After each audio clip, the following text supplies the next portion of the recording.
Welcome back, we missed you so, we couldn't have missed you more. But now it's time for Astrocomical.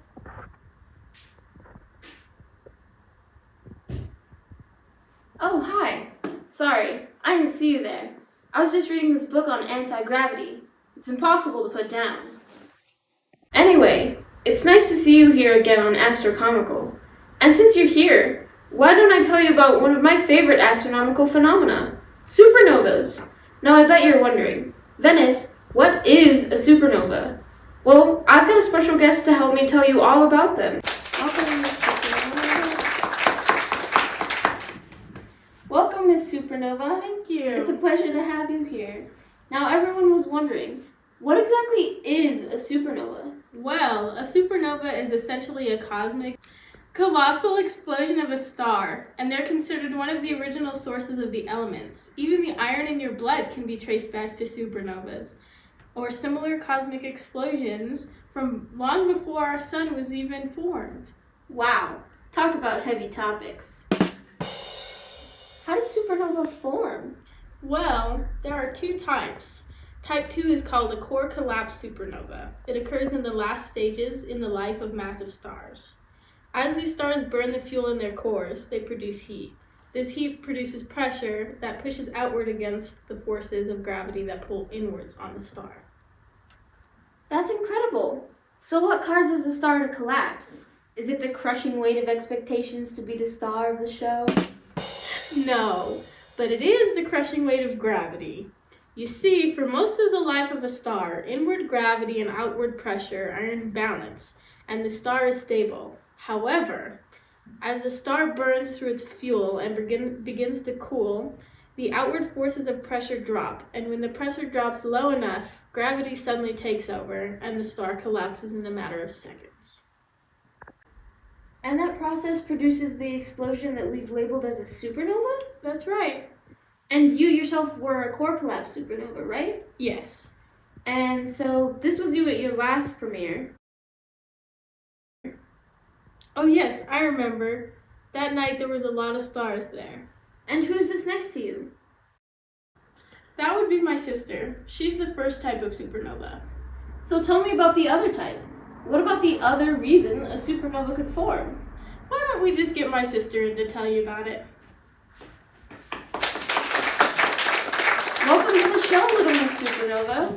Now tell us, how else would a supernova form? Well, a type 1a supernova, more commonly known as a nova, is a little more rare than a core collapse. You see, it can only occur when you have a very strange binary star system. I see. Essentially, one star in the pair is a white dwarf, the long-dead remnant of a main sequence star like our sun. The companion can be any type of star. What's important is that they're close enough that the white dwarf can steal matter from its partner and build it up like a smothering blanket of potential explosiveness. Looks like that white dwarf took matters into its own hands. Yes, and when it steals enough to amount to 1.4 times the mass of the sun, the white dwarf explodes into a supernova and completely vaporizes. So what you're saying is our sun has the potential to be a supernova? No, although it will eventually cool into a white dwarf, it is not large enough, nor is it part of a close binary star system. It has no star companion to steal from. Aww. And in order for it to explode as a type 2 supernova, it would have to be 10 times the mass of our sun. Now, just for perspective, the star Betelgeuse that will eventually go supernova has 10 solar masses. Our sun only has 1. Well, folks, we'll be back shortly with what happens when and after a supernova explodes. But first, a word from our sponsor. Tired of bland cereals that are no fun? Looking for a cereal that'll really brighten up your world? Now introducing Galaxy O's, a fun new brand of cereal that'll leave your mornings feeling like 92.1% hydrogen and 7.9% helium. Who doesn't want a colorful breakfast that leaves a galaxy behind? Now in new Andromeda size. Oz is not responsible for any humans that may develop. If you do notice any humans starting to develop in your habitable zone, go to your nearest doctor immediately, as humans can be fatal and lead to planet failure and sometimes death. Sorry, you seem to catch me zoning out today. That cereal sure looks good though, didn't it? Now, I just learned that when a Type 1 supernova explodes, it completely vaporizes and leaves nothing behind but loads of carbon and oxygen. The same, however, cannot be said for the Type 2 supernova. And we've got an angry caller on the line waiting to tell us about their experience. Hello, caller. Welcome to Astrocomical. What seems to be troubling you? Yes, well, I was going about my business, rotating around my planet as usual, when all of a sudden there was a huge burst of light, and I can't see a thing. I see. Now, normally this wouldn't be a problem, except I had no idea what had exploded was a supernova. I was blinded for months.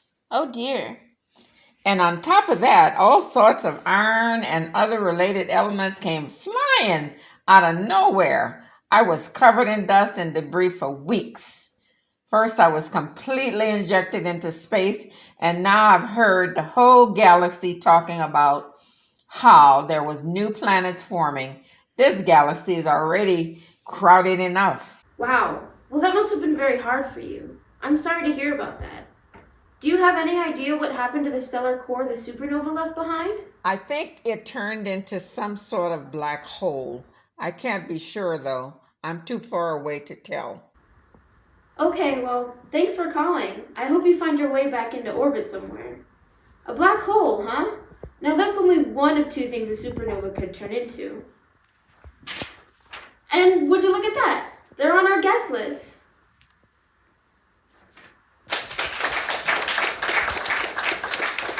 Everybody hold on to your seats, because we've got a black hole. Well, it's an honor to have you here, though you seem a little dusty. Did you get into a tussle with an asteroid belt on your way here? No. Black holes are often surrounded by clouds of dust and gas. Oh, that makes sense. So what exactly are you? Well, black holes are dense vacuums that consume everything that comes in contact with it. We are completely black and so full of gravity, not even light can escape. You guys sure sound interesting. Say, what happens to something that comes in contact with a black hole? It's hard to say. Some astronauts speculate that anything that comes too close to us will get pulled and compressed like pudding. Some say that inside a black hole, space extends into infinity and physics are thrown out of the window. Ah. Well, I'm sure you're very busy consuming everything in your wake. So thanks for being here.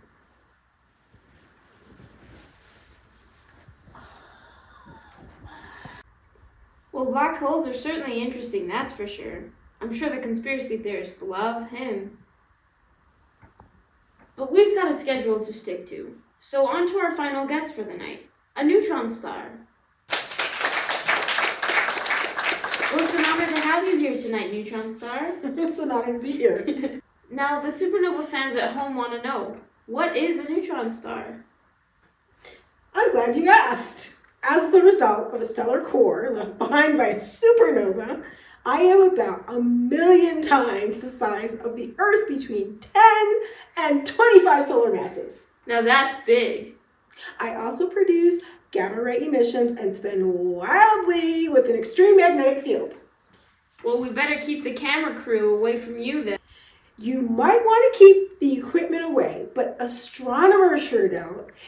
You see, the flickering within the pulsars inside neutron stars are so predictable that space researchers have begun contemplating using them for spaceflight and navigation. That sounds pretty innovative. Well, you seem pretty energetic, so I'll let you go stretch your legs while I finish the show. Well, we sure learned a lot about supernovas today. I hope you had a good time and learned some cool information. I hope you have a good rest of your day, and I'll see you all next time on Astrocomical. Goodbye! Thanks for stopping by again. We hate to say goodbye. We'll see you next time on Astrocomical.